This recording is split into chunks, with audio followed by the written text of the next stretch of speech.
Hello दोस्तों, इस video में हम लोग बिहार स्टेट कंप्यूटर साइंस 11-12 के लिए जो वेब बेस्ड टेक्नोलॉजी है, मतलब जितने भी वेब बेस्ड टेक्निक हैं जिसके हेल्प से हम वेबसाइट को डेवलप करते हैं, जैसे HTML, CSS, JavaScript, Node.js, PHP, XML, जितने भी सिलेबस में दिया गया है सबको मैं काफ़ी बेहतर तरीके से कराऊंगा। यह वीडियो आपके लिए वन स्टॉप सोल्यूशन होगा जितने भी सिलेबस दिया है उसके लिए। तो आप वीडियो को अंत तक देखते रहो, मैं बहुत बेहतर तरीका से बहुत सारे क्वेश्चंस के माध्यम से सारे के सारे कॉन्सेप्ट्स आपको सिखा दूंगा। और अगर आपको वीडियो समझ में आना शुरू हो जाएगा तो प्लीज आप चैनल को सब्सक्राइब कर लेना, अगर अभी तक आपने सब्सक्राइब नहीं किया है तो वीडियो में आगे बढ़ता हूं और क्वेश्चन को सॉल्व करना शुरू करता हूं। ठीक है, तो देखो, जो सबसे पहला क्वेश्चन हमारे पास निकल के आ रहा है वो है what are web technologies. Web technologies क्या हैं? तो देखो, कोई भी सब्जेक्ट मैटर पढ़ने से पहले हमें उस सब्जेक्ट के बारे में पता रहना काफी जरूरी है। तो वेब टेक्नोलॉजी हम उस टेक्नोलॉजी को बोलते हैं जिसके हेल्प से हमारी वेबसाइट्स बनती है। जितने भी हमारे वेब रिलेटेड चीजें हैं वो सारी की सारी वेब टेक्नोलॉजी के अंदर आती हैं, राइट। तो जैसे हमारा इंटरनेट है, ये हमारा वेब का वेब है, राइट। जो पूरा का पूरा इंटरनेट है वो सारा का सारा वेब से ही चल रहा है। तो सबसे पहले हमें ये जानना है कि जो वेब है उसके कौन कौन से टेक्नोलॉजी हैं, राइट। तो हमारे पास क्वेश्चन क्या है, what are web technologies? Devices use to access the internet. क्या वो सारे के सारे डिवाइसेस जिसके हेल्प से हम लोग इंटरनेट को एक्सेस करते हैं उसको वेब टेक्नोलॉजी बोल देंगे? नहीं, उसको तो हम डिवाइस बोलेंगे। जैसे हमारा हो जाएगा स्मार्टफोन, स्मार्टफोन्स हो गया, हमारा लैपटॉप हो गया, तो इसको बोलेंगे हार्डवेयर डिवाइस, हार्डवेयर डिवाइस बोलेंगे, इसको वेब टेक्नोलॉजी नहीं बोलेंगे, right. Protocols for transferring the file. अगर कोई ऐसा प्रोटोकॉल जो फाइल को ट्रांसफर कर रहा है तो क्या उसको वेब टेक्नोलॉजी बोल देंगे? नहीं, उसको बोलेंगे FTP, मतलब फाइल ट्रांसफर प्रोटोकॉल। यह वेब टेक्नोलॉजी का पार्ट हो सकता है, सारा का सारा वेब टेक्नोलॉजी नहीं होगा। अगर आप FTP बोलते हो तो इसको एक बार के लिए आप वेब टेक्नोलॉजी का एक पार्ट मान सकते हो, क्योंकि यार वेब टेक्नोलॉजी में जो FTP है वो फाइल ट्रांसफर करने का काम करता है। यह वेब टेक्नोलॉजी का एक पार्ट है, ना कि पूरा का पूरा वेब टेक्नोलॉजी है, right. Tools and languages for creating websites and web applications. वो सारे के सारे टूल्स और वो सारे के सारे प्रोग्रामिंग लैंग्वेज जिनके हेल्प से हम लोग वेबसाइट को क्रिएट करते हैं और वेब एप्लीकेशंस को बनाते हैं, क्या उसको हम वेब टेक्नोलॉजी बोल देंगे? यस, उसी को हम लोग बोलते हैं वेब टेक्नोलॉजी। तो वेब टेक्नोलॉजी क्या होता है कि जितने भी अभी तक टूल्स मार्केट में अवेलेबल हैं या फिर जो प्रोग्रामिंग लैंग्वेज हैं जिसके हेल्प से वेबसाइट डेवलप की जाती है, वेब एप्लीकेशंस बनते हैं, उनको हम लोग वेब टेक्नोलॉजी बोलते हैं। कुछ एग्जांपल अगर मैं इसका लेने की कोशिश करूं तो जैसे हमारा हो जाएगा HTML, फिर हमारा हो जाएगा CSS, फिर जावास्क्रिप्ट, फिर नोड.js, राइट, फिर PHP, फिर पाइथन। ये सारे के सारे ऐसे लैंग्वेज प्लस टेक्निक्स हैं जिनके हेल्प से हमारी वेबसाइट बनती हैं और काफी सारे यूजर्स इस वेबसाइट पे अपना दिन प्रतिदिन का जो काम है, किसी से इंटरेक्शन हो गया, कोई मैसेज सेंड करना हो गया, कोई मूवी देखना हो गया, मतलब तमाम तरह की चीजें जो आजकल वेब एप्लीकेशंस के हेल्प से हो रही हैं, वो सारी काम तभी के तभी संभव है जब ये सारे टेक्नोलॉजी मिलके दिन रात उसको बनाने में लगा है, right.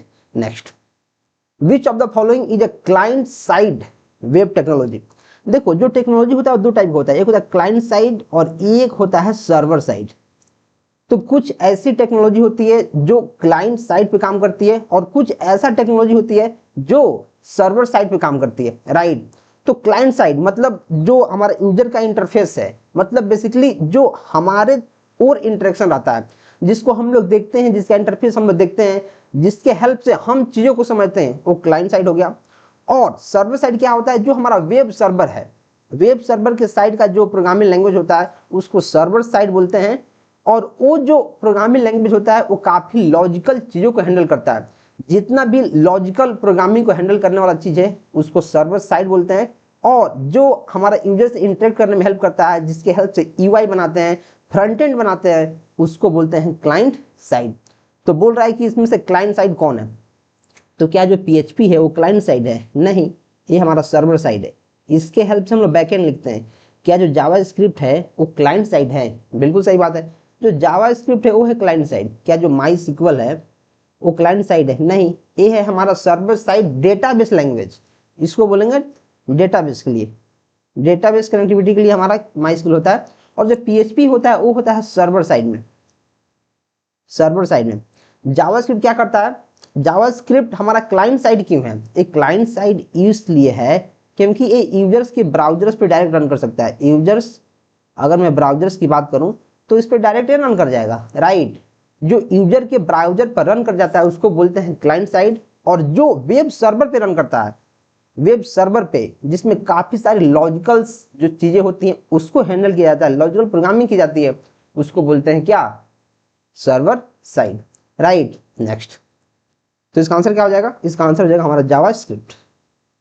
Next, which of the following are use to structure and style web pages. देखो बोल रहा है कि कौन है जिसके हेल्प से हम लोग वेब पेज को स्ट्रक्चर देते हैं और उसको स्टाइल देते हैं। अगर स्ट्रक्चर की बात करें तो हम लोग देते हैं HTML की हेल्प से, और स्टाइल की बात करें तो हम लोग देते हैं किसके हेल्प से, CSS की हेल्प से। तो डायरेक्ट वाले एग्जाम में आपसे यही पूछ दिया जाएगा कि HTML का फुल फॉर्म क्या है। आप प्रीवियस ईयर के पेपर्स उठा के देखो, आपको पता चलेगा कि HTML तक का फुल फॉर्म पूछा गया है, CSS तक का फुल फॉर्म पूछा गया है, राइट। तो आपको इन दोनों का फुल फॉर्म याद रखना चाहिए। HTML मतलब हाइपर टेक्स्ट मार्कअप लैंग्वेज, और CSS मतलब कैस्केडिंग स्टाइल शीट्स, राइट। तो क्या जो स्ट्रक्चर करने के लिए कौन सा हमारे पास फॉर्मेट है, वो है HTML, और स्टाइल करने के लिए क्या है, CSS। क्या HTTP भी है, देखो HTTP है, ये स्ट्रक्चर और स्टाइल के लिए नहीं है। ये हमारा एक ऐसा प्रोटोकॉल है जिसके हेल्प से हम डेटा को सेंड करते हैं इंटरनेट के ऊपर। तो इसका क्या होता है, सेंड डेटा ओवर कहाँ, ओवर इंटरनेट। तो HTML भी है, CSS भी है, तो क्या हो जाएगा, मोर देन वन, मतलब डी हमारा आंसर देखने को मिलेगा। Next, A basic website can be created using which of the following. बोल रहा है किसके हेल्प से बेसिक वेबसाइट्स क्रिएट हो सकता है। क्या अगर पाइथन और SQL का मैं यूज करूंगा तो बेसिक वेबसाइट क्रिएट हो जाएगा। अगर मैं पाइथन और SQL का यूज करूंगा तो क्या बेसिक वेबसाइट क्रिएट हो जाएगा। देखो इसके हेल्प से हम लोग बैकएंड बनाते हैं, बैकएंड, और सिर्फ बैकएंड बनाने से वेबसाइट थोड़ी बन जाता है। बेसिक वेबसाइट उसको बोलते हैं जो हमारा सिर्फ फ्रंट एंड बना हो और जिसमें एक तगड़ा UI हमें दिखे, एक स्ट्रक्चर हमें दिखे। तो जो पाइथन होता है वो तो बैकएंड के लिए होता है, और जो SQL होता है ये तो लैंग्वेज है डेटाबेस कनेक्टिविटी के लिए, डेटाबेस, राइट। क्या HTML और CSS हो जाएगा, बिल्कुल सही बात है। HTML और CSS के हेल्प से हम लोग बेसिक्स वेबसाइट बना सकते हैं और बनाते भी हैं। अगर आप यूट्यूब पे सर्च करोगे कि basic websites using HTML and CSS तो आपको हजारों वीडियो लाइन में लगे मिल जाएंगे, राइट। क्योंकि HTML CSS वो काफी फंडामेंटल चीज है जिसके हेल्प से हम लोग बेसिक्स वेबसाइट्स बनाते हैं। क्या जावा और C++ से बना देंगे। देखो जो जावा होता है और C++ होता है वो होता है हमारा general purpose programming language, general purpose programming language. इसके हेल्प से हम लोग जनरली वेबसाइट्स नहीं बनाते हैं और ऐप बनाते हैं, सिस्टम प्रोग्रामिंग करते हैं। तो इस केस में जो हमारा आंसर होगा बेसिक वेबसाइट्स HTML और CSS हो जाएगा, और ये दोनों हमारा आंसर गलत हो जाएगा, right. Next, in web development what does the term front end refer to. देखो मैंने आपको पहले क्वेश्चन में बताया फ्रंट एंड यानी क्लाइंट साइड और बैक एंड मतलब सर्वर साइड। तो जो फ्रंट एंड है क्या होता है, फ्रंट एंड वो होता है जिससे हमारा यूजर इंटरेक्ट करता है, जो यूजर को दिखता है, जो UI के रूप में हम देख पाते हैं उसको क्या बोलते हैं, फ्रंट एंड। तो क्या सर्वर साइड के लॉजिक को फ्रंट एंड बोल देंगे, नहीं, इसको तो बोल देंगे बैक एंड, इसको बैक एंड बोल देंगे। क्या जो डेटाबेस का स्ट्रक्चर होता है उसको फ्रंट एंड बोल देंगे, नहीं, जो स्ट्रक्चर होता है उसको स्कीमा बोलते हैं, स्कीमा, इसको स्कीमा बोल देंगे। यूजर इंटरफेस एंड एक्सपीरियंस को बोल देंगे, बिल्कुल सही बात है। यूजर कैसे इंटरफेस है, यूजर का कैसे एक्सपीरियंस ले रहा है अगर कोई यूजर, उसको हम लोग बोलते हैं फ्रंट एंड। और बाकी जो ऑप्शन है इस केस में उसको मैं गलत टिक कर दूंगा और C हमारा आंसर हो जाएगा। Next, select the correct statement about web development roles. जो वेब डेवलपमेंट के रोल्स हैं उसमें सबसे सही हमारे पास स्टेटमेंट कौन सा है। Backend developers handle HTML and CSS, ये तो फ्रंट एंड का काम है, एक इसका काम है फ्रंट एंड का। Backend developers manage server database, जो फ्रंट एंड डेवलपर्स होता है फ्रंट एंड, यहाँ फ्रंट एंड जो डेवलपर्स है वो डेटाबेस के सर्वर को मैनेज करता है, नहीं, ये तो UI को मैनेज करता है, HTML और CSS को। Full stack developers work on both client and server side, yes. जो फुल स्टैक डेवलपर होता है, फुल स्टैक, इसका नाम ही है फुल स्टैक, मतलब जो फ्रंट एंड में भी काम करेगा, बैक एंड में भी काम करेगा और साथ ही साथ वो डेटा बेस में भी काम करेगा, राइट। लेकिन जो बैक एंड होता है वो जनरली सिर्फ बैक एंड में काम करता है, जैसे PHP हो गया, Node.js हो गया, इस पे काम करता है। जो फ्रंट एंड हो गया HTML CSS जावास्क्रिप्ट हो गया, उस पे काम करता है। लेकिन जो फुल स्टैक डेवलपर्स होते हैं वो दोनों साइड में काम करते हैं, चाहे क्लाइंट साइड हो चाहे सर्वर साइड हो। तो इस केस में जो हमारा आंसर है सी हमें देखने को मिलेगा। Next, the main purpose of HTML is to, मैंने आपको पहले बताया था कि जो HTML है उसका मेन काम है किसी भी वेबसाइट को एक स्ट्रक्चर देना, एक सांचा देना, एक ढांचा देना, राइट। तो जो HTML है क्या वो स्टाइल ऑफ वेब पेज को स्टाइल दे देगा? नहीं, ये तो CSS का काम है, CSS देगा इसको। Structure content on the web, क्या वेब पे स्ट्रक्चर दे देगा? बिल्कुल सही बात है, दे देगा structure. Add logic to the website, logic add कर देगा? नहीं, लॉजिक ऐड करेगा हमारा बैकएंड। जो बैकएंड के प्रोग्रामिंग लैंग्वेज जैसे Node.js हो गया, PHP हो गया, इसके हेल्प से हम लोग लॉजिक ऐड करेंगे। तो इस केस में हमारा आंसर जो है डी देखने को मिलेगा। Next, the purpose of doctype HTML declaration is to, जो डॉक टाइप है ये हमारा क्या है, ये डिक्लेयर करता है कि HTML का वर्जन कौन सा चल रहा है, right. Link to an external style sheet, नहीं। Specify the HTML version and ensure proper rendering, बिल्कुल सही बात है। देखो जो ऐसे होता है डॉक टाइप ये दिखाता है कि हमारा HTML का वर्जन क्या है, वो है HTML5 लेटेस्ट वाला। ऐड मेटा डेटा, नहीं, तो आंसर हमारा बी देखने को मिलेगा। अगर आप HTML पहले से पढ़े होंगे या फिर अगर आप प्राइवेट कंपनी में अगर काम किए होंगे एज ए सॉफ्टवेयर डेवलपर या फिर एज ए इंटर्न, तो ये सारी चीजें आपके लिए किसी हलवा से कम नहीं है, हलवा ही है आपके लिए, राइट। क्योंकि अगर आप काम किए हैं, हैंड्स ऑन किए हैं, या फिर आपने कॉलेज में अपना प्रोजेक्ट्स बनाया है HTML CSS जावास्क्रिप्ट का यूज करके, तो इन सारे क्वेश्चंस को आप चुटकी भर में उड़ा देंगे, राइट।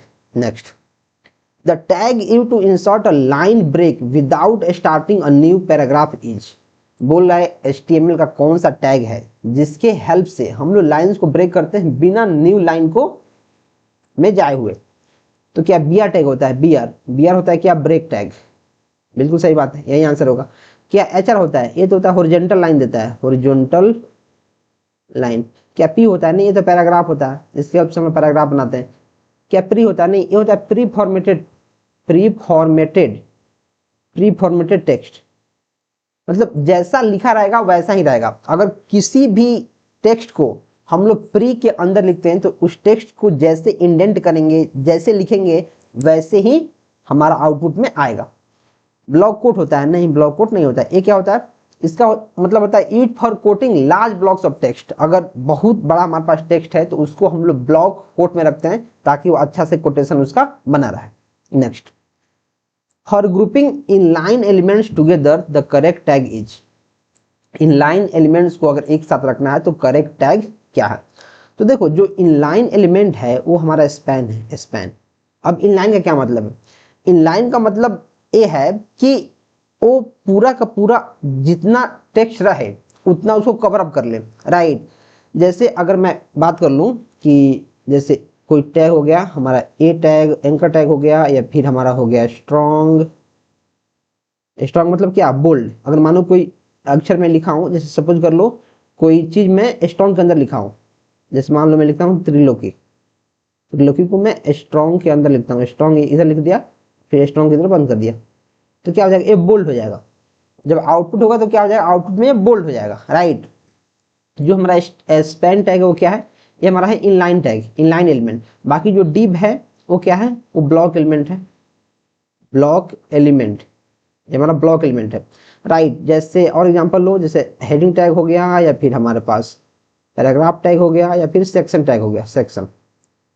सेक्शन टैग क्या है? एक प्रॉपर सेक्शन को देता है। जैसे मानो कि कोई हमारा वेब पेज है, वेब पेज उसको 3 सेक्शन में बांटना है, तो एक सेक्शन अगर मैं यहाँ लिख दूंगा तो इसके अंदर जो मुझे चीजें देनी है दे दो, बंद हो गया। फिर दूसरा सेक्शन यहाँ लिखो, फिर तीसरा सेक्शन लिखो, तो एक एक सेक्शन में इसको बांट देता है सेक्शन टैग।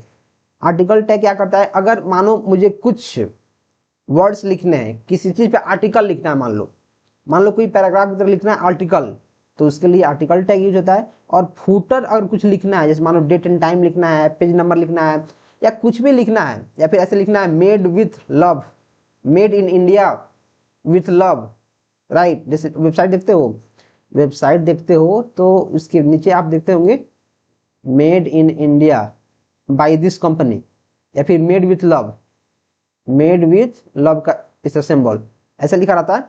तो जो वेबसाइट का फुटर होता है वो हमारे फुटर टैग से बनाया जाता है। Next, to create an order list you use ordered, इसके नाम में ही छुपा हुआ ऑर्डर्ड, ऑर्डर लिस्ट मतलब OL, तो OL हमारा आंसर हो जाएगा। EL के क्या मतलब है, unordered list, unordered, unordered list. LS मतलब लिस्ट के एलिमेंट, लिस्ट का एलिमेंट। DL मतलब, DL का मतलब क्या है, इसका मतलब है डिस्क्रिप्शन लिस्ट। अगर मुझे डिस्क्रिप्शन लिस्ट बनाना है तो मैं DL का यूज करूंगा, डिस्क्रिप्शन लिस्ट। और टेबल मतलब क्रिएट टेबल, टेबल के हेल्प से आप क्या करते हो, create a table, table create करते हो।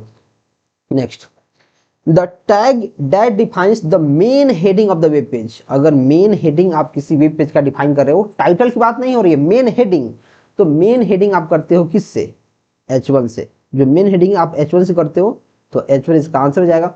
अब देखो जो H1 है वो क्या हमारा है, हेडिंग टैग, हेडिंग। और जो HTML है उसमें H1 से लेके H6 तक होता है, H3, H4, H5, H6, जिसमें जो H1 है इसका साइज सबसे बड़ा होता है, बिगर लिख देंगे, बिगर सबसे बड़ा। और जो H6 होता है, H6 वो सबसे स्मॉलर होता है। जैसे मानो कोई टेक्स्ट को मैं H1 के अंदर लिखता हूं तो काफी बड़ा प्रतीत होगा, और वहीं मैं H6 के अंदर लिखता हूं तो काफी छोटा दिखेगा, वो हमारा हो गया H1। टाइटल क्या होता है, जैसे आप वेब पेज बनाते हो तो देखते हो जो डॉक्यूमेंट का टाइटल है सबसे ऊपर जो ब्राउजर के अंदर दिखता है वो टाइटल के हेल्प से होता है, मतलब जो टाइटल के अंदर आप लिखेंगे वो वहां दिखाएगा, डॉक्यूमेंट के जो सबसे ऊपर है ब्राउजर में वो दिखाएगा।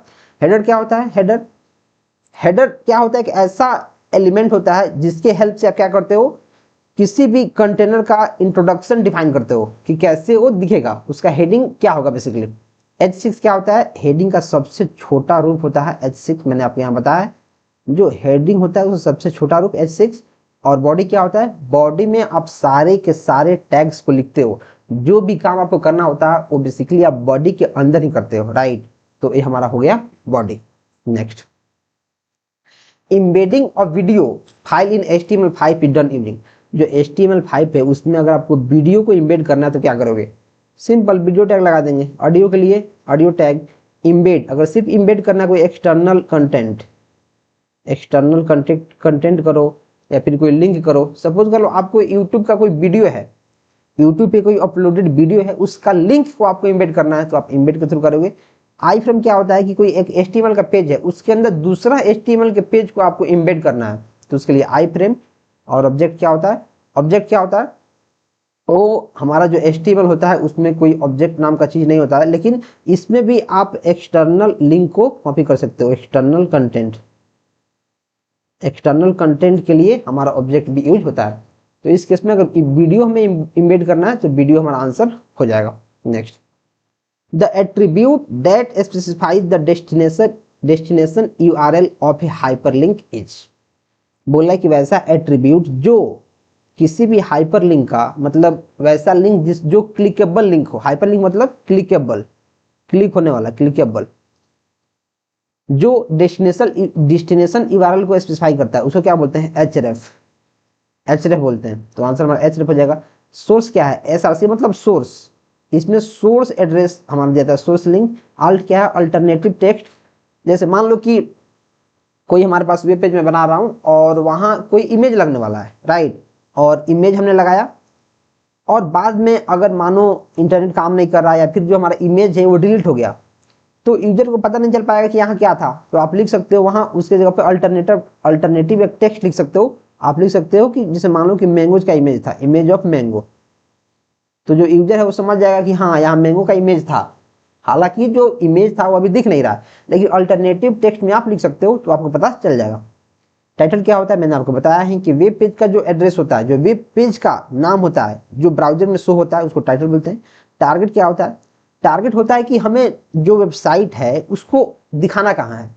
जैसे मानो कोई लिंक है और उसमें हमने टारगेट दे दिया है, टारगेट ब्लैंक, टारगेट अगर ब्लैंक हमने दे दिया तो इसका ये मतलब है कि जो हमारा ये लिंक है वो ब्लैंक एक पेज में खुलेगा, एक नया पेज में खुलेगा, न्यू पेज में खुलेगा, राइट, उसी पेज में नहीं खुलेगा, नया टैब में खुलेगा, ऐसा समझो। कि क्रोम पे मानो आप कोई चीज ओपन कर रहे हो और आपने टारगेट अंडरस्कोर ब्लैंक दे दिया है, मतलब जिस आप टैब में हो उसमें नहीं खुलेगा, दूसरे टैब में खुलेगा, राइट, उसको बोलते हैं टारगेट। नेक्स्ट, जैसे हमारे पास ये है एंकर टैग, उसके अंदर href और ये हमारा है डेस्टिनेशन लिंक और ये हमारा विजिट एम्प्लॉय। तो विजिट एम्प्लॉय हमारा दिखेगा विजिट एम्प्लॉय और इसके अंदर जो हमारा लिंक है वो इसके अंदर इम्बेड हो जाएगा, राइट। तो आंसर हमारा क्या हो जाएगा इस केस में, href आंसर हो जाएगा, right. Next, a tag that allows users to enter data in a form is called. ऐसा टैग जो यूजर को ये अलाउ करता है कि डेटा कैसे इंटर होगा किसी फॉर्म में। जैसे आप HTML का फॉर्म बनाते हो और फॉर्म यार बहुत ज़्यादा इंपॉर्टेंट है, किसी से भी हमें डेटा लेना है, किसी को डेटा सेंड करना है, तो उसमें फॉर्म जो होता है काफ़ी तगड़ा एक रोल प्ले करता है। तो किसके हेल्प से करेंगे, क्या टेक्स्ट एरिया से कर देंगे। देखो जो टेक्स्ट एरिया होता है उसमें हम बहुत सारा टेक्स्ट को लिखते हैं, जैसे मानो हमको मल्टीपल लाइन ऑफ टेक्स्ट लिखना है तो फिर हम टेक्स्ट एरिया टैग का यूज करेंगे, तो इससे तो नहीं होगा। क्या हम बटन से कर देंगे, बटन ये तो होता है क्लिकेबल बटन, मतलब एक सुंदर सा बटन होता है जिसको अगर मैं क्लिक करूंगा तो कोई फंक्शन होगा, तो क्या इससे डेटा इंटर हो जाएगा, नहीं, ये तो डेटा भेजने के लिए होता है।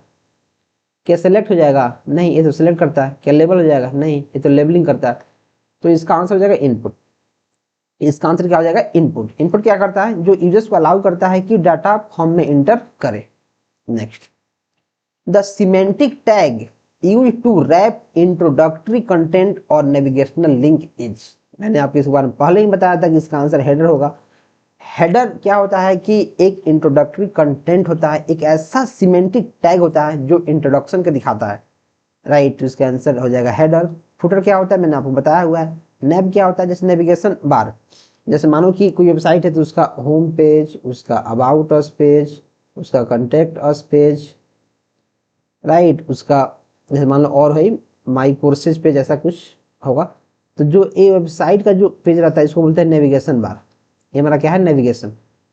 असाइड क्या है, असाइड, जैसे मानो आपका वेबसाइट हो गया और देखते हो साइड में कुछ बना होता है, साइड में जैसे मानो किसी चीज का ऐड चल रहा है या फिर कोई यहाँ इमेज है उसके अंदर कोई लिंक इम्बेड है, वेबसाइट जो होता है उसके साइड में असाइड, असाइड बोलते हैं। सेक्शन क्या होता है कि एक वेबसाइट के अगर बहुत सारे सेक्शंस हैं तो आप सेक्शन टैग का उसमें यूज कर सकते हो और चीजें अलग अलग सेक्शन में उसको बांट सकते हो, राइट। नेक्स्ट, और यार मैं आपको एक चीज रिकमेंड करूंगा कि अगर आप अच्छे से स्टेट और बीपीएससी तैयारी की प्रिपरेशन कर ही रहे हैं तो आप इस नोट्स को ले सकते हैं, जिसमें काफी बेहतर तरीका से सारी चीजें कवर की गई है, पॉइंट वाइज हर एक चीजों को लिखा गया है। और इस नोट्स के साथ आपको एक प्रैक्टिस सेट मिलेगा जिसमें अभी तक बीपीएससी तैयारी और बिहार स्टेट कंप्यूटर साइंस के सारे पेपर का डिटेल में एक्सप्लेनेशन है पीवाईक्यूज का, और आपको 15 प्लस सेट्स मिलेंगे जो काफी बेहतर तरीका से ऑर्गेनाइज हैं, जो आपकी हेल्प कर रहे होंगे, राइट। तो आप इस ई बुक ले सकते हैं और नोट्स को ले सकते हैं, और साथ ही साथ आपको मैं आर्ट ऑफ टीचिंग का भी पीडीएफ दे रहा हूँ। अब आर्ट ऑफ टीचिंग का हिंदी और इंग्लिश दोनों में है, तो इन सब पैकेज को आप सिर्फ 99 पे ले सकते हैं अभी ऑफर प्राइस में। इसका लिंक डिस्क्रिप्शन में है, आप जाके उसको डेफिनेटली चेकआउट कर सकते हैं, राइट। अब मैं वीडियो में आगे बढ़ूंगा और नेक्स्ट क्वेश्चन सॉल्व करूंगा। Which CSS property controls the space between content and the border of the element? बोल रहा है कौन सा CSS का प्रॉपर्टी है, और CSS का फुल फॉर्म क्या है मैंने आपको बता दिया है, cascading style sheets. A full form direct पूछा जा सकता है, जो CSS है इसका डायरेक्ट फुल फॉर्म में पूछा जा सकता है, तो इसका फुल फॉर्म आपको याद रखना है। बोला कौन सा प्रॉपर्टी है जो स्पेस बिटवीन कंटेंट, जो कंटेंट है उसके बीच, और बॉर्डर ऑफ एन एलिमेंट के बॉर्डर के बीच के डिस्टेंस को बताता है। तो देखो जैसे मानो कि मैं लिख रहा हूं यहाँ त्रिलोकी, और एक कंटेंट हो गया और इसका एक बॉर्डर हो गया, ठीक है, बॉर्डर हो गया। तो इसका जो स्पेस है इधर इतना जो ये बचा हुआ है, त्रिलोकी यहाँ तक लिखा हुआ है, और जो ए स्पेस बचा है ए, इसको क्या बोलते हैं, इसको क्या बोलते हैं, इसको बोलते हैं हम जो स्पेस बचा हुआ है इसको बोलते हैं पैडिंग, इसको बोलते हैं पैडिंग। तो आंसर क्या हो जाएगा, पैडिंग। मार्जिन क्या होता है, जो बॉर्डर होता है बॉर्डर, इसके बाहर से अगर कुछ स्पेस बचा है ये हमारा मार्जिन कहलाता है। कुछ स्पेस बचा है, जैसे मान लो वेब पेज का लास्ट पेज है और ये हमारा बॉर्डर है, तो इसके बाहर का जो स्पेस है उसको बोलते हैं क्या, मार्जिन, उसको मार्जिन बोलेंगे। बॉर्डर स्पेसिंग क्या होता है, बॉर्डर से जो स्पेस रहता है उसको बॉर्डर स्पेसिंग बोलते हैं, ये तो नहीं होगा। स्पेसिंग क्या होता है, ऐसा कुछ नहीं होता है। आउटलाइन क्या होता है, जो बाहर के लाइन्स होते हैं उनको आउटलाइन बोलते हैं। तो इस केस में हमारा पैडिंग आंसर हो जाएगा। Next, to select all elements with specific class which selector is used. देखो जो क्लास होता है क्लास, उसके लिए हमारा डॉट होता है, डॉट क्लास नेम, और आईडी होता है तो उसके लिए होता है हैश, हैश क्लास नेम। तो बोल रहा है क्लास, तो क्लास के लिए डॉट खोजो, कहाँ है, डॉट यहाँ है, और ये तो कॉलन है, ये कॉलन है तो ये तो नहीं होगा, इसमें कुछ नहीं है तो ये तो नहीं होगा, ये हमारा स्टार है, ये तो नहीं होगा, हमारा डॉट है, देखो डॉट, तो बी नंबर हमारा आंसर हो जाएगा। और जो स्टार यहाँ हैश है, हैश इसका होता है आईडी के लिए, आईडी, तो हमसे क्लास पूछा है क्लास, तो क्लास के लिए क्या हो जाएगा, बी आंसर हो जाएगा। Next, which property is used to change the text colour of an element. अगर किसी भी एलिमेंट का टेक्स्ट कलर को चेंज करना है, टेक्स्ट कलर, तो उसके लिए कौन सी प्रॉपर्टी यूज होती है?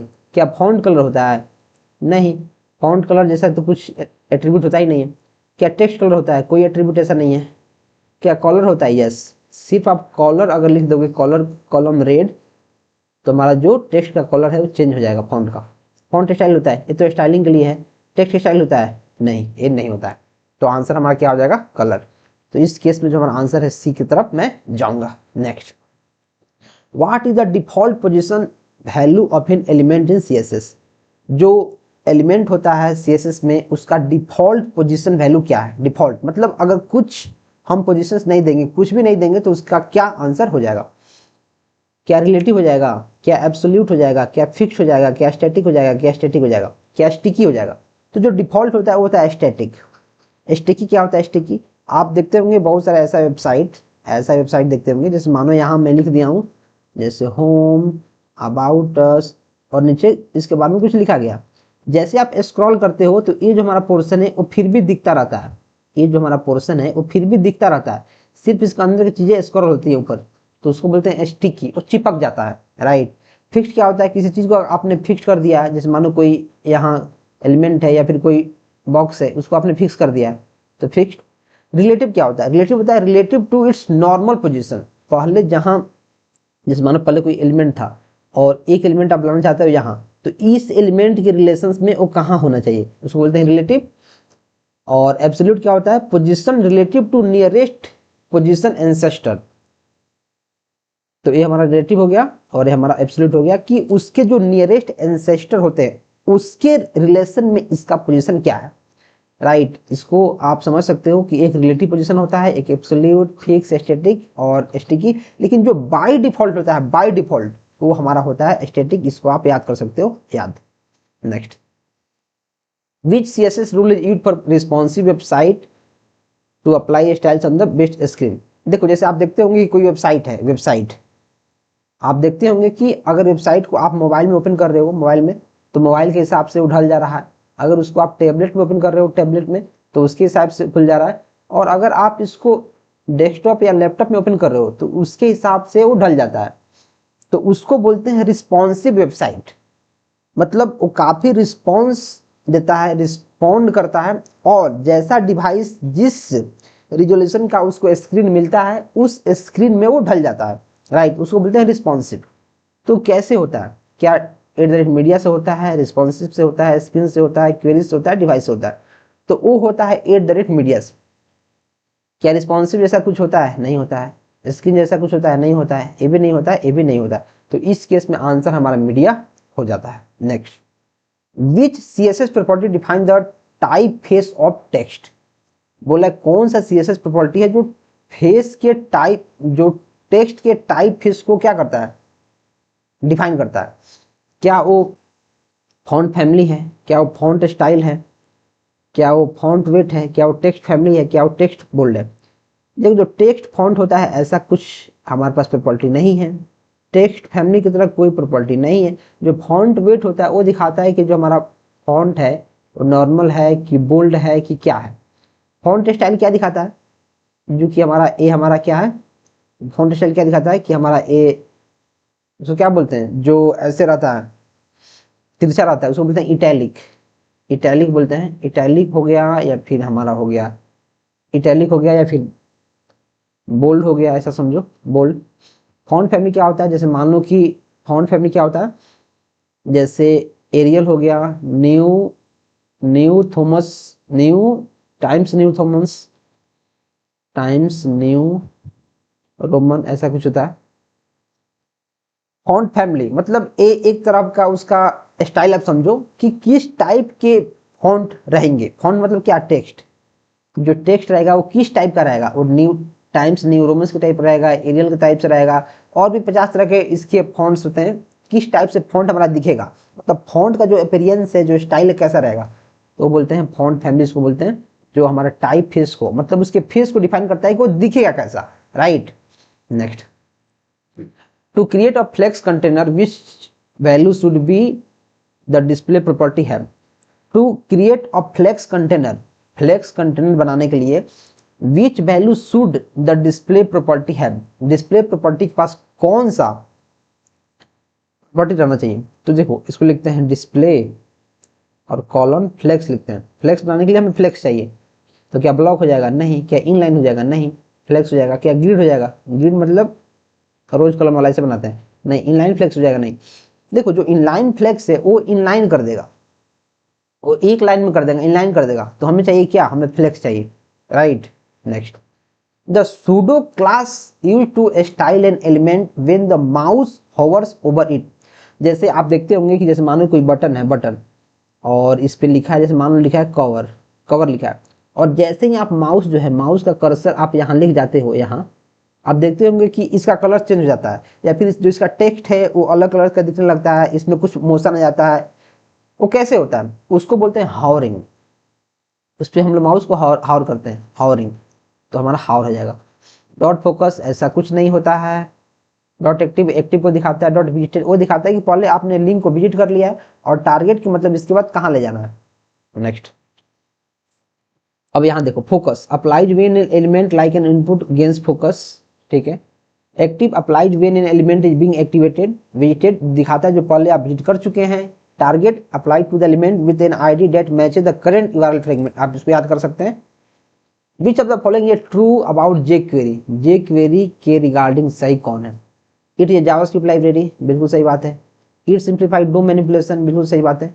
डोम मतलब data object manipulation, document object manipulation है, डॉक्यूमेंट ऑब्जेक्ट मॉडल, इसका बहुत सारा फुल फॉर्म होता है, डॉक्यूमेंट ऑब्जेक्ट मॉडल, राइट।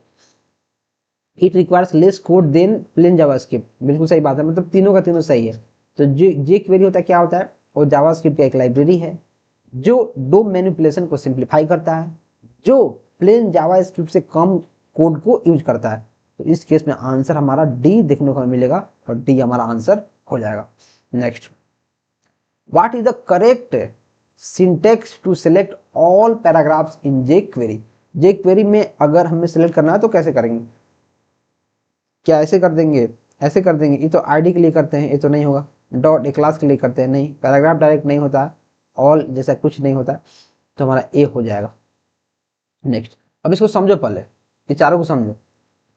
जो डॉलर और पी होता है, इसका मतलब होता है selects all P elements in the document using jQuery. Hash P मतलब select the elements with ID, मैंने आपको बताया है। डॉट पी मतलब select the element with class, मैंने आपको बताया है। Paragraph and all these are not valid selectors, मैंने क्या बोला, ऐसा कुछ नहीं होता है, राइट। नेक्स्ट, यार मेरे को सर्दी लग गया है, लेकिन फिर भी मैं वीडियो इसलिए बना रहा हूँ क्योंकि यार 4 वीडियो और बचा है, और 4 वीडियो अगर मैं नहीं बनाया तो फिर ऐसा लगेगा कि यार मैंने आप लोगों के साथ धोखा कर दिया है। और मैं जो चैलेंज लिया हूँ कि 15 15 वीडियो बनाऊंगा, हर एक सब्जेक्ट का एक एक मैराथन, तो मैं बना रहा हूँ। आज मेरे को इतना सर्दी लगा है कि पूछो मत। Which method is used to hide an element? Hide element करने के लिए डायरेक्ट मुझे दिख रहा है, क्या इनविजिबल गायब कर देंगे, रिमूव कर दूंगा, डिसअपीयर कर दूंगा, वैनिश कर दूंगा, नहीं, हाइड कर दूंगा। तो इसका आंसर हाइड हो जाएगा। अब सबके बारे में पढ़ो। इनविजिबल क्या होता है, ए हमारा एग्जिस्ट नहीं करता है। रिमूव क्या होता है, रिमूव कर देता है डोम से, लेकिन हाइड नहीं करता है। डिसअपीयर जैसा कुछ नहीं होता है, वैन जैसा कुछ नहीं होता है। How do you attach a click event to a button with ID button using jQuery. तो देखो, जब जेक्वेरी से करना है तो अगर मैं आईडी लगाऊंगा तो क्लिक फंक्शन का यूज कर सकता हूं, और अगर मैं बटन लगा के क्या कर सकता हूं, ऑन क्लिक कर सकता हूं, राइट। तो इसका आंसर हमें क्या मिलेगा, इसका आंसर हमें मिल जाएगा, देखो अगर मैं किसी को सिलेक्ट करता हूं तो या तो मुझे क्लास नेम से करना पड़ेगा, क्लास नेम से, या फिर मुझे आईडी से करना पड़ेगा, यानी हैश से। तभी मैं सेलेक्ट कर पाऊंगा, राइट। तो यहाँ तो मुझे आईडी दिख रहा है आईडी, लेकिन बाकी यहाँ अगर आईडी दिख रहा है तो ऑन क्लिक, और ऑन क्लिक जो है ऑन क्लिक jQuery में होता नहीं है, ये होता है हमारा जावास्क्रिप्ट में। और डायरेक्ट मैं बटन ऐसे नहीं लिख सकता हूँ, यहाँ नहीं तो क्लास है ना ही कुछ है, तो ये हमारा गलत हो जाएगा। यहाँ हमारे पास क्या है, यहाँ हमारे पास आईडी है आईडी, अब मैं क्लिक कर रहा हूँ लेकिन उसके बाद कोई फंक्शन तो रहना चाहिए, तो ये हमारा गलत हो जाएगा, ये हमारा गलत है ही। और डायरेक्ट मैं ऑन क्लिक कर नहीं सकता हूँ क्योंकि नहीं होता है, तो इसका आंसर ये हमें देखने को मिल जाएगा। आप बोलोगे भैया यार आपको कैसे पता ऑन क्लिक नहीं होता है? तो यार मैंने जावास्क्रिप्ट में मैंने कोडिंग किया हुआ है जावास्क्रिप्ट में, और हमने वेबसाइट बनाया हुआ है जब मैं काम करता था, तो हमें पता है कि जो ऑन क्लिक है वो जावास्क्रिप्ट में होता है। तो ऑन क्लिक तो मैं ऐसे ही काट दूंगा। और यहाँ कोई भी सिलेक्टर नहीं लिया है, ना ही क्लास सिलेक्टर ना ही आईडी सिलेक्टर, तो इसको मैं काट दूंगा। और यहाँ सिलेक्टर लिया है तो क्लिक के साथ कोई फंक्शन तो होना चाहिए, तो वो नहीं है, तो मैं इसको काट दूंगा। तो इस केस में जो हमारा आंसर है ए देखने को मिल जाएगा। तो उसके बारे में आप यहाँ पढ़ सकते हैं, मैं यहाँ रख देता हूँ, आप इसको पढ़ लो, right. Next, which function is used to get the element HTML content inside an element? क्या वो HTML हो जाएगा, क्या कंटेंट हो जाएगा, क्या टेक्स्ट हो जाएगा, क्या इनर HTML हो जाएगा, क्या वैल हो जाएगा? तो इसका होता है हमारा HTML। क्यों होता है? एक्सप्लेनेशन देखो, पढ़ो इसको, इसका एक्सप्लेनेशन पढ़ो। जो हैश एलिमेंट डॉट HTML होता है gets the HTML content inside the element with ID element. Content ऐसा कुछ नहीं होता है jQuery में। जो टेक्स्ट होता है gets only the plain text content not HTML text. अगर जो टेक्स्ट होगा वो प्लेन टेक्स्ट को दिखा देगा लेकिन HTML को नहीं दिखाएगा, इसलिए टेक्स्ट हमारा गलती हो जाएगा। जो इनर HTML है वो जावास्क्रिप्ट का प्रॉपर्टी है, jQuery का नहीं। जावास्क्रिप्ट में आप क्या करते थे कि अगर किसी टैग के अंदर या किसी वेरिएबल के अंदर हमें कोई वैल्यू डालना होता था HTML का, तो हम रखते थे उस वेरिएबल का नाम डॉट इनर HTML बराबर कुछ वैल्यू, राइट। तो ऐसा नहीं कर सकते हैं। और जो वैल होता है gets the value from the form elements like input, select और text area, not general HTML content. तो इस केस में हमारा जो आंसर होगा HTML हो जाएगा, दूसरा कुछ नहीं होगा। जावास्क्रिप्ट का यूज क्या होता है? स्टाइलिंग वेब पेज, ये तो CSS का काम है। Adding interactivity to web page, बिल्कुल सही बात है, JS का काम है। स्ट्रक्चरिंग HTML का काम है। तो जावास्क्रिप्ट काम क्या है? B। Which keyword is used to declare a variable in modern JavaScript? Var भी होता है, लेट भी होता है, कॉन्स्ट भी होता है। लेकिन यहाँ एक चीज बता दिया है कि मॉडर्न में क्या होता है। तो जो वेर होता था वो पहले होता था। अगर ऐसे कोई पूछेगा कि जावास्क्रिप्ट में कितने कीवर्ड्स होते हैं वेरिएबल को इनिशियलाइज करने के लिए, डिक्लेयर करने के लिए, तो आंसर उसका 3 होता है। लेकिन यहाँ बोला है कि जो मॉडर्न जावास्क्रिप्ट है उसमें कितने कीवर्ड है वेरिएबल को डिक्लेयर करने के लिए, तो उसमें होता है एक लेट होता है, एक कॉन्स्ट होता है, वेर नहीं होता है। तो बोथ B और C हमारा हो जाएगा, लेट और कॉन्स्ट। कौन से हम कांस्टेंट वेरिएबल को डिक्लेयर करते हैं? Constant. Next, what is the output of the console? इतना जो टाइप ऑफ है वो टाइप देता है, जो यहाँ नंबर है उसका, तो हमारा नंबर है। जावास्क्रिप्ट में उसको इंटीजर नहीं बोलते हैं, बाकी सारे जो प्रोग्रामिंग लैंग्वेज है उसको इंटीजर बोलते हैं, लेकिन जावास्क्रिप्ट में उसको क्या बोलते हैं? उसको नंबर बोलते हैं, तो नंबर हो जाएगा। स्ट्रिंग नहीं, बुलियन नहीं, ऑब्जेक्ट नहीं, डिफाइन नहीं। Which methods changes the text content of HTML element with ID demo? ID demo, तो हमारा क्वेश्चन में क्या है? 33 ID demo, document dot get element by ID demo inner text hello, document dot query selector। देखो get element by ID करो या फिर query selector करो, बात बराबर है। और इसमें अगर आप ID को कर रहे हो तो हैशटैग आपको लगाना है आईडी के लिए, लेकिन जो गेट एलिमेंट्स पे आईडी है वो पहले से ही आईडी को सिलेक्ट कर लेता है, आपको सिर्फ यहाँ आईडी का नाम डालना है, वहां आपको हैशटैग डालने की जरूरत नहीं है। तो ये भी सही है मुझे। डॉक्यूमेंट डॉट गेट एलिमेंट पे आईडी, सही बात है, यहाँ भी ये सही है, लेकिन डॉट वैल्यू हम नहीं लिख सकते हैं, राइट। इनर टेक्स्ट लिखेंगे, टेक्स्ट कंटेंट लिखेंगे, डॉट वैल्यू अलाउड नहीं है। तो इस केस में जो हमारा आंसर है A-B, मतलब बोथ A एंड B हमारा आंसर देखने को मिलेगा। Next, how do you right a function in JavaScript? इसको लिखते हो आप फंक्शन का पूरा कीवर्ड, और यहाँ फंक्शन का नाम, और ऐसा पैरेंथेसिस। फंक हो जाएगा? नहीं। डेफ हो जाएगा? ये तो पाइथन में होता है, नहीं। ए हो जाएगा? नहीं, हमारा ए हो जाएगा। Which event triggers when a user click on an element? तो क्या ऑन क्लिक होता है, ऑन होवर होता है, ऑन सबमिट होता है, ऑन चेंज होता है, ऑन लोड होता है? क्वेश्चन नंबर 35, इसका आंसर क्या होगा? तो इसका आंसर मैंने आपको बताया कि जो ऑन क्लिक होता है वो जावास्क्रिप्ट में होता है, ऑन हो रहा होता है, ऐसा कुछ नहीं होता, ऐसा कुछ नहीं, ऐसा कुछ नहीं, ऐसा कुछ नहीं। तो ये हमारा आंसर हो जाएगा। और यार मेरे को सर्दी हो गया, थोड़ा इसको इग्नोर करना। और ऊपर से मैं पंखा चला दिया हूँ तो कुछ ज़्यादा ही सर्दी हो गया, एलर्जी हो गया मुझे। इसके बारे में आप पढ़ सकते हो, मैंने यहाँ सबको रख दिया है ताकि आपको समझ में आ जाए। ऑन क्लिक क्या होता है? Triggered when a click use on the element. On hover क्या होता है? वैलिड नहीं है। On submit triggered when the form is submitted. On change triggered when the value of an input select और text area changes. On load triggered when a page और resources finishes loading.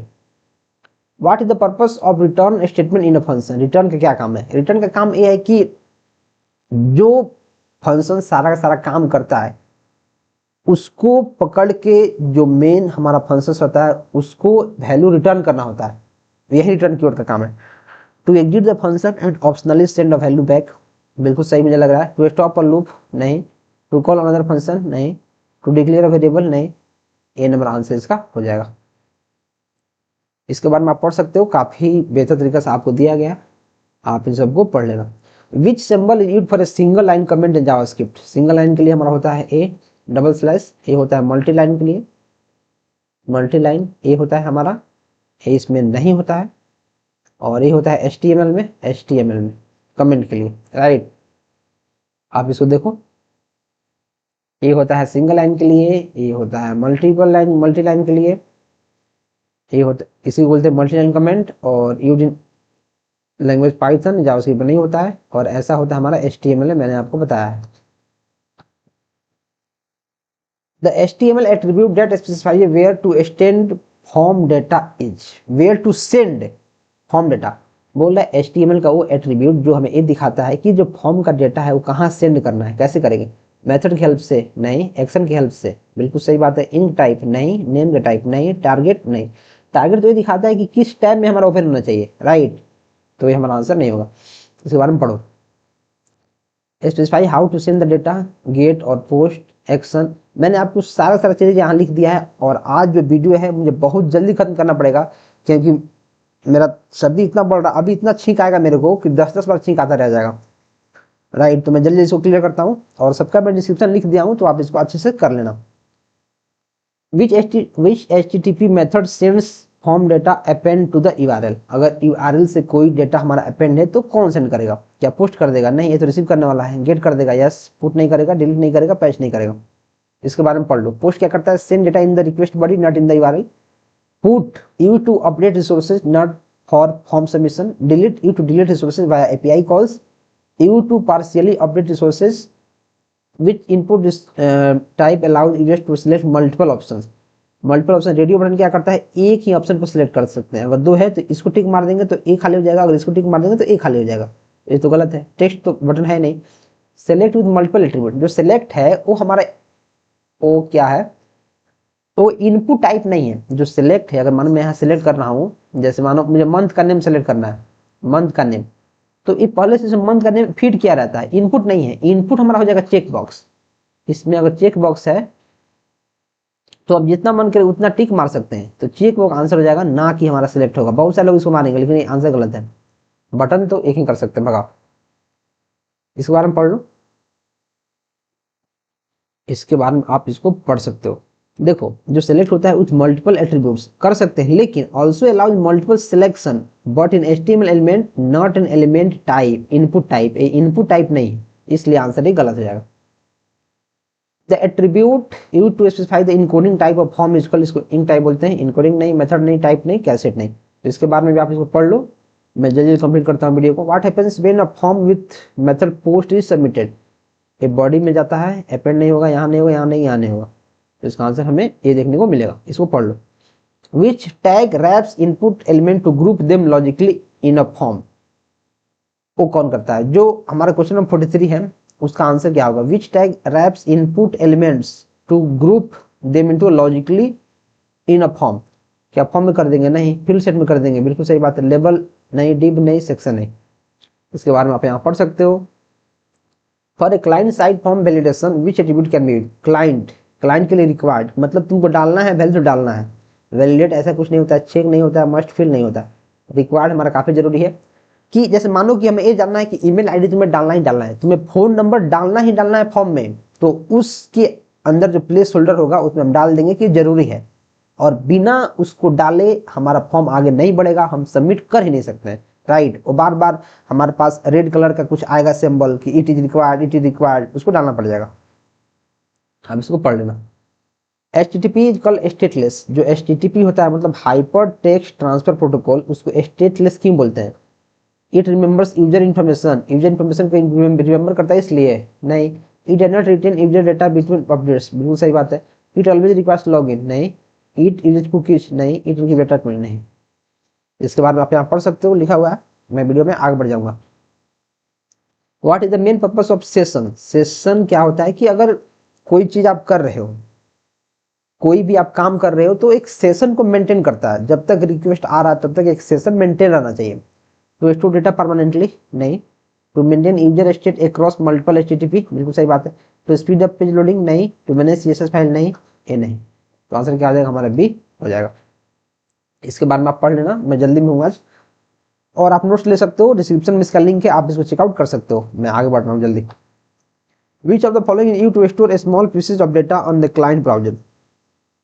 देखो, जैसे मैंने आपको पहले बताया था, अगर मानो कि आप क्रोम है, क्रोम, और आप पहले से इसमें त्रिलोकी सर्च किए हो, जैसे मानो आप पहली बार सर्च कर रहे हो, ठीक है, तो आपने इसमें सर्च कर दिया, मानो सर्च बार है। दूसरी बार आप सर्च करने जाओगे, जैसे आप टी लिखोगे, टी बस आपको रिकमेंड कर देगा कि आप त्रिलोकी तो सर्च नहीं कर रहे हैं, राइट। तो इससे क्या होता है कि कैश हमारा मेमोरी वहां होता है, एक कुकीज होता है, एक लोकल स्टोरेज होता है, जो इस डेटा को वहां होल्ड करके रखता है कि कोई भी यूजर फिर से अगर टी दाब रहा है तो उसको सजेस्ट करेगा कि क्या आप त्रिलोकी के बारे में तो सर्च नहीं कर रहे हैं, राइट। तो सेशन स्टोरेज भी होता है, कुकीज भी होता है, लोकल स्टोरेज, मतलब सारा का सारा एक ही नाम है, और इसका आंसर डी हमारा हो जाएगा। इसको आप पढ़ सकते हो।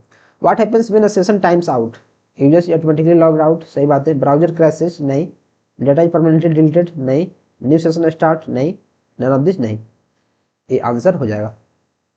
Cookies have limitation such as size limit है, सिक्योरिटी रिस्क है, can have store text area है, more than one of the above. The document object model, document object model DOM, इसका डायरेक्ट फुल फॉर्म पूछा जाएगा। Represent the web page as, एक tree की तरह काम करता है, फ्लैट, नहीं। ए नहीं, ए नहीं, ए नहीं, tree. Which method select element by ID, ID से कौन करता है? गेट एलिमेंट्स बाई ID करता है, ठीक है। Gate elements by class name, नहीं। सिलेक्ट क्वेरी ऑल, नहीं। ए नहीं, ए नहीं।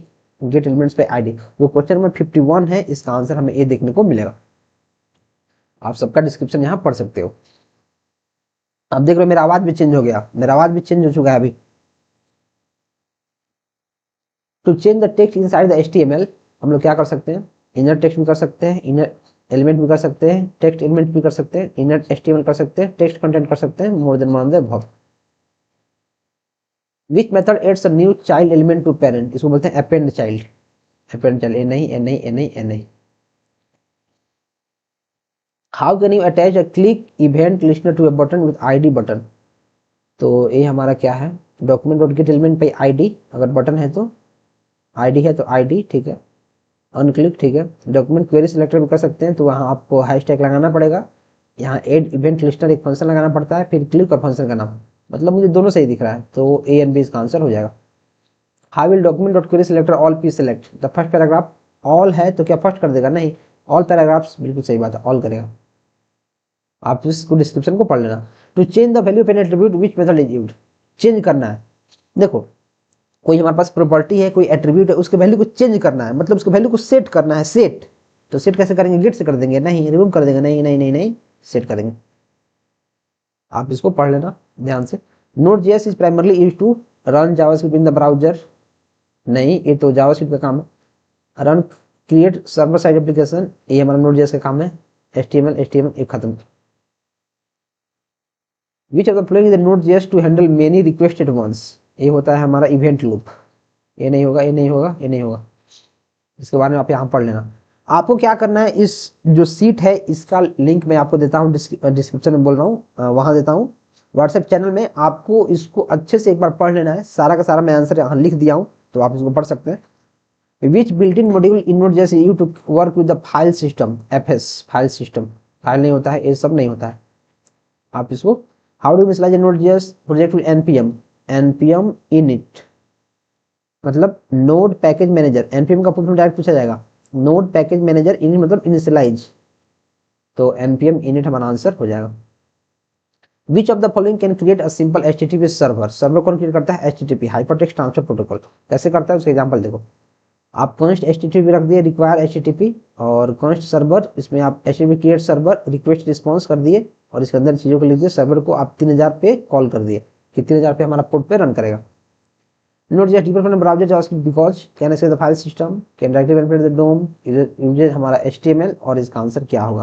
क्वेश्चन में हमारा 62 can access the file system. जो नोट जेएस होता है वो जावास्क्रिप्ट से कैसे अलग होता है? Can directly manipulate the DOM, नहीं। यूजेस ओनली HTML, ऐसा कुछ नहीं है। बिकॉज़ ब्राउज़र टू रन, जो नोट जेएस होता है वो तो बिना ब्राउज़र के रन कर देगा। जो जावास्क्रिप्ट होता है उसको ब्राउज़र चाहिए, राइट? जावास्क्रिप्ट को ब्राउज़र चाहिए, इसको नहीं चाहिए। कैन ओनली बी इंस्टॉल, नहीं। Can access file system, can access file system. Git is mainly used to, Git क्या होता है? एक वर्जन कंट्रोल सिस्टम होता है। अगर आपको अपने प्रोजेक्ट्स को, अपने रिपोजिटरी को मेंटेन रखना है, उसमें चीजें अपडेट करते जानी है, तो गिट आपके लिए काफी इंपॉर्टेंट टूल है जो कोड के वर्जन को मैनेज करता है। मैंने आपको इसके बारे में पहले बताया हुआ है दूसरे क्लास के में। होस्टिंग वेबसाइट नहीं, वर्जन को मैनेज करता है। Which command used to new किस करता है? Git init. To save changes from staging area to a local repository use, change करना है तो Git commit. To command to upload your local upload करना है तो Git push. Which command is used to see the history of command, इसको बोलते हैं Git log. What is the purpose of Git clone? To copy your remote repository to local memory. जैसे मानो कि कोई वेबसाइट है ऑनलाइन, उसमें से डेटा को आपको फेच करना है अपने लोकल मशीन में, तो क्या करोगे? गिट क्लोन करोगे और उसके रिपोजिटरी का लिंक को आप यहाँ कॉपी करोगे, राइट? XML का फुल फॉर्म क्या है? Design web page, store and transport data, create animation नहीं, कनेक्शन डेटाबेस नहीं, स्टाइल डॉक्यूमेंट नहीं, डिजाइन वेब पेज नहीं, स्टोर एंड ट्रांसपोर्ट डेटा। इसके बाद में आप यहाँ पढ़ लेना। Simple a well form XML document must use all capital tags, billing to CSS, proper nesting and closing, बिल्कुल सही बात है। इंक्लूड जावास्क्रिप्ट नहीं। इसके बाद में पढ़ लो। Which statement is true about XML tag? XML के बारे में कौन सही है? Tags are predefined, okay. Tags are case sensitive, नहीं। User can define their own tags, बिल्कुल सही बात है। कोई भी जो हमारे पास लैंग्वेज है, जैसे मानो जो हमारे पास HTML है, उसमें तो काफी सारे प्री डिफाइंड टैग्स हैं। जितने टैग्स है उसको हम लोग यूज कर सकते हैं, लेकिन प्री डिफाइंड है, राइट? तो XML में क्या होता है? हम लोग अपना टैग्स भी बना सकते हैं। आप इसको पढ़ लेना। What is the difference between XML and HTML? XML मतलब एक्सटेंसिबल, डायरेक्ट फुल फॉर्म पूछा जा सकता है, एक्सटेंसिबल मार्कअप लैंग्वेज, और ये होता है hypertext markup language. HTML stores data, XML displays it. XML is for logic, HTML is for layout. XML describe data, HTML display data, सही है। HTML डेटा को स्टोर नहीं करता है, दिखाता है, सिंपल। ये गलत, ये गलत, तुम्हारा हो जाएगा C। और ये हमारा लास्ट क्वेश्चन है 73 I think. An attribute of XML is used to format text, store data, नहीं। add comments, नहीं। only works with HTML, नहीं। replaces nested, नहीं। देखो यार, मुझे बहुत जल्दी इसको कंप्लीट करना पड़ा है। आप इसको समझ सकते हैं। इसका PDF मिल जाएगा कहाँ? व्हाट्सएप चैनल में। आप इस नोट्स ले सकते हैं जो आपकी काफ़ी हेल्प कर रहा होगा। आप मुझे मैसेज कर सकते हैं। और आज के लिए मैं माफ़ी आपसे चाहता हूँ। मैंने पूरा PPT बना लिया था दिन भर करके, लेकिन मेरी तबीयत अभी, सर्दी मेरे को बहुत अच्छी से लग गई है। मैं अभी दवा खा के अभी सोऊंगा तुरंत, और फिर मैं कल एक टॉपिक जो आएगा। अब 3 सब्जेक्ट और बचा हुआ है, आई थिंक 3 सब्जेक्ट और बचा हुआ है। कौन कौन बचा हुआ है? एक बचा हुआ आर्टिफिशियल इंटेलिजेंस, और 2 सब्जेक्ट और हैं। कौन कौन? एक TOC आर्टिफिशियल इंटेलिजेंस, और एक एल्गोरिदम। उन सबका मैं PPT काफी बेहतर तरीका से बना लिया हूँ, और मैं आज दवा खा के सोऊंगा, कल बहुत बेहतर तरीका से एल्गोरिदम पढ़ाऊंगा, या फिर कोई भी सब्जेक्ट पढ़ाऊँ बहुत बेहतर तरीका से, ठीक है? तो आप चैनल को सब्सक्राइब कर दो, वीडियो को लाइक कर दो, और आप हमारी ई-बुक और नोट्स को आप चेकआउट कर सकते हैं। काफी सारे लोगों ने लिया है। अब मैं आर्ट ऑफ टीचिंग का भी आपको PDF बिल्कुल उसके साथ फ्री में दे रहा हूँ, अपने नोट्स के साथ। Art of teaching bilingual, Hindi और इंग्लिश दोनों में उसका अवेलेबल है। तो आप चैनल को सब्सक्राइब कर लो, आप जाकर डिस्क्रिप्शन में लिंक है, उसको चेकआउट करो। चलिए मिलते हैं नेक्स्ट वीडियो में। Till then keep supporting and keep exploring.